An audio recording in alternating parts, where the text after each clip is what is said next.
கேட்டால் என்னன்னா சக்கநாதா திருமகாலிங்க சாமியாரே தட்சிணாமூர்த்தி சாமி சங்கிலி பூதத்தாரே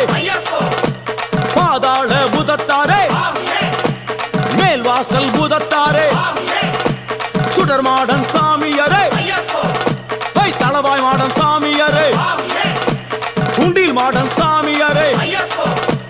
பள்ளி மாடன் சாமியாரே உக்ரகாளி தாயாரே வனப்பேச்சி தாயாரே ஜக்கம்மா தாயாரே வண்டி மலச்சி தாயாரே பட்டராயன் சாமியாரே கரடி மாடன் சாமியாரே அகஸ்திய மாமுனியும் அங்காரமாய் காட்சி தந்தார் அகஸ்திய மாமுனியும் அங்காரமாய் காட்சி தந்தார்